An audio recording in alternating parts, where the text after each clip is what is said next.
एक बार टेक्टोपिया के छोटे से शहर में मैक्स नाम के एक जिज्ञासु और साहसी बच्चे ने अपने घर की अटारी में एक रहस्यमय उपकरण की खोज की। यह उपकरण, जिसे क्वांटम कंपास के नाम से जाना जाता है, किसी को भी विभिन्न आयामों में ले जाने की शक्ति रखता था।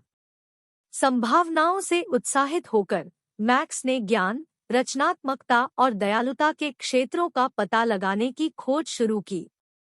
प्रत्येक आयाम में मैक्स को अद्वितीय चुनौतियों का सामना करना पड़ा और बात करने वाले जानवरों से लेकर रोबोट मित्रों तक आकर्षक पात्रों से मुलाकात हुई। रचनात्मकता की भूमि में मैक्स ने एक ऐसी दुनिया की खोज की जहां विचार जीवन में आए। यहाँ रचनात्मकता को न केवल प्रोत्साहित किया गया बल्कि उसका जश्न भी मनाया गया। मैक्स ने लीक से हटकर सोचने और अपनी कल्पना को अपनाने का महत्व सीखा। इसके बाद क्वांटम कंपास मैक्स को ज्ञान के साम्राज्य तक ले गया, जहाँ किताबें और बुद्धिमान गुरु प्रचुर मात्रा में थे। मैक्स को सीखने के मूल्य का एहसास हुआ और कैसे ज्ञान व्यक्तियों को दुनिया में सकारात्मक बदलाव लाने के लिए सशक्त बना सकता है। सहानुभूति एन्क्लेव में मैक्स को एक ऐसे आयाम का सामना करना पड़ा जहां हर कोई एक दूसरे की भावनाओं को समझता था और उनका सम्मान करता था।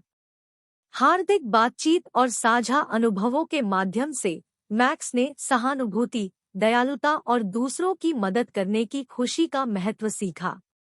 जैसे ही मैक्स ने इन आयामों की यात्रा की, क्वांटम क्वेस्ट न केवल एक व्यक्तिगत साहसिक कार्य बन गया, बल्कि सीखे गए पाठों को वापस लाने और उन्हें टेक्टोपिया के लोगों के साथ साझा करने का एक मिशन बन गया। मैक्स ने पाया कि असली जादू क्वांटम कंपास में नहीं बल्कि दुनिया को एक बेहतर जगह बनाने के लिए प्राप्त ज्ञान को लागू करने की क्षमता में है। कहानी मैक्स के घर लौटने के साथ समाप्त होती है, न केवल एक साहसी बच्चे के रूप में बल्कि एक बुद्धिमान और दयालु दोस्त के रूप में, जो दूसरों को सीखने, रचनात्मकता और दयालुता की अपनी क्वांटम खोज शुरू करने के लिए प्रेरित करने के लिए तैयार है।